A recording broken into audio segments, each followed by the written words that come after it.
Pag hindi ka nasanay na itrato ng espesyal ang asawa mong babae, lahat ng gusto mong sabihin, sasabihin mo. Totoo ba yan?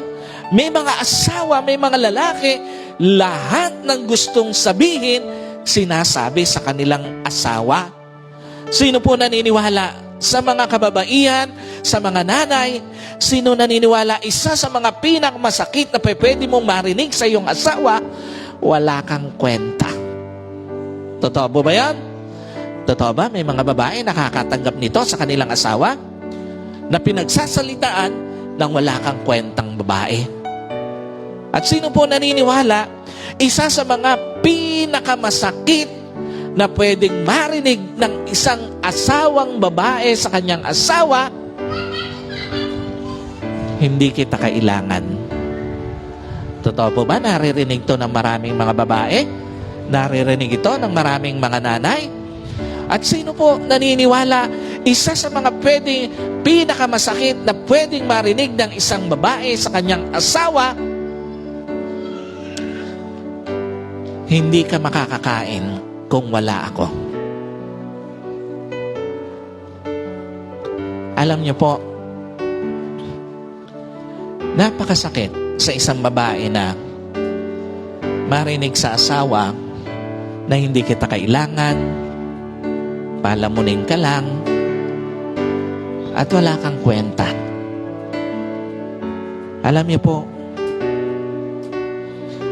lahat ng mga lalaking hindi nasanay na itrato ng tama o espesyal ang kanilang asawang babae, napakabilis magbitaw ng salitang halos hindi makain ng asawa. Lahat ng mga lalaking hindi nasanay na itrato ng espesyal ang kanilang asawang babae, napakabilis magbitaw ng mga salitang dumudurog sa puso ng isang babae.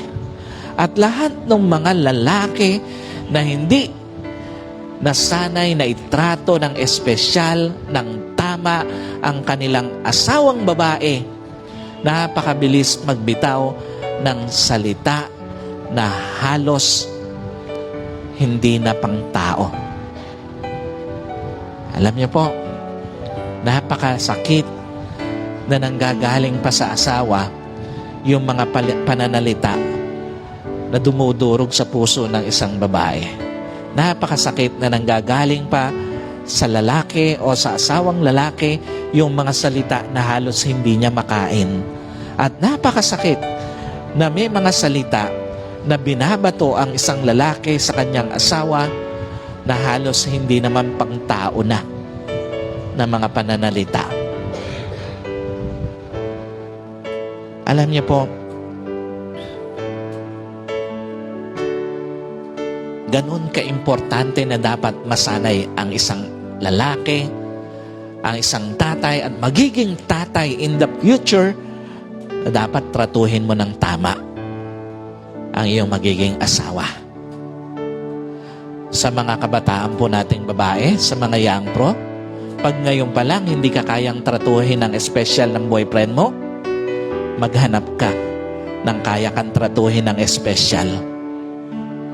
Yung hinahatid ka at pagkatapos may ibang hihahatid, palitan mo kagad yun. Yung pinagsasalitaan ka ng hindi maganda, hindi pa kayo mag-asawa, palitan mo yon ng kaya kang irespeto. Yung ang daming tinatago sa'yo, ngayon pa lang, di pa kayo mag-asawa, ang dami nang tinatago sa'yo, palitan mo ng isang lalaki na handang maging bukas sa'yo at maging tapat sa'yo. Huwag nyo nang intayin yung panahon na pagsisisihan mo pa na nakita mo na nung hindi pa kayo mag-asawa na gano'n ang attitude niya, tapos tumuloy ka pa rin, ang katwiran mo baka magbago, inilalagay mo sa kapahamakan ng sarili mo. Ngayon pa lang, kung hindi ka kayang tratuhing espesyal, maghanap ka ng kaya kang tratuhing espesyal na lalaki. Kung hindi kayang maging tapat sa'yo ngayon pa lang, palitan mo ng kayang maging tapat sa'yo. At kung hindi kayang maging totoo sa'yo. Hindi kayang maging bukas. Ngayon pa lang, hindi pa kayo mag-asawa, palitan mo na ng tao o ng lalaki na kayang maging bukas at maging totoo sa'yo. And another thing, bakit may mga lalaki, may mga asawang lalaki, they were so complacent when it comes doon sa pagtrato ng espesyal sa kanilang asawa, they think they can easily look for another partner.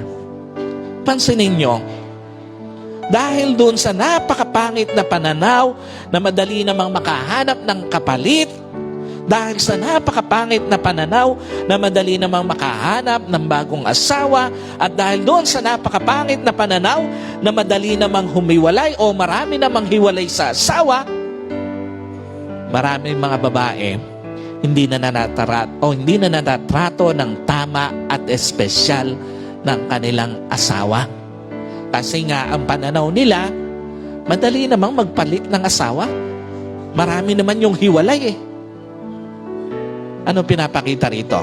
Una, tandaan nyo po, sa mga magiging tatay, hanggat may plano ka pa na magpalit ng asawa, hindi mo mamamahal ng totoo ang asawang meron ka ngayon. Sa mga tatay ngayon at sa mga magiging tatay, tandaan nyo po, pag may plano ka pa na magpalit ng asawa, hindi mo talaga mamamahal ng totoo ang asawa na meron ka ngayon. Sino po naniniwala? Hanggat hindi decided ang isang lalaki na mag-stick sa kanyang asawa, simpleng pagkukulang ng asawang babae, maghahanap ng kapalit. Totoo po ba yan? Kapag ka ang isang lalaki, ang isang asawa, hindi decided na mag-stay na sa kanyang asawa, simpleng pagkakamali, simpleng pagkukulang, maghahanap ng kapalit. Alam niyo po, pansinin niyo, ito yung reality eh. Madalas, ginagamit na lang ng mga lalaking hindi kontento sa kanilang asawa ang pagkukulang ng asawa para maghanap ng iba. Totoo po ba yan? Marami, ginagawa na lang naman talagang dahilan ng isang lalaki na may pagkukulang yung asawa ko kaya ako naghanap ng iba. No? Dahilan na lang yon.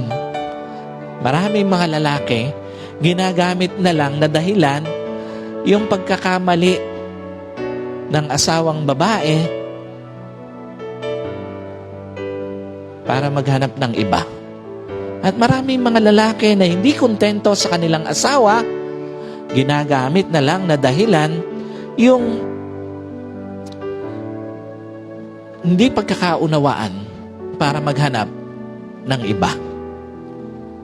Ikalawa, tandaan niyo po, hanggat may plano ka pa na magpalit ng asawa, hindi mo ma-appreciate, hindi mo ma-appreciate lahat ng ginagawa ng asawa mo.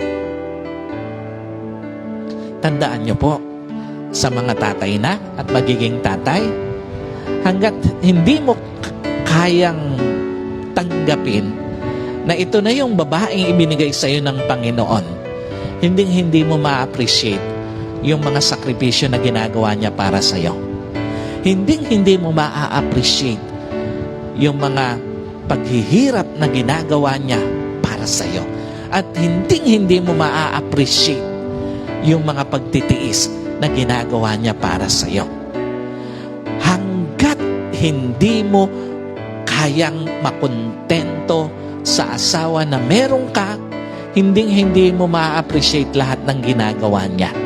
Yung mga pagsasakripisyo niya, yung mga pagtitiis niya, yung mga paghihirap niya, hindi mo makikita yon.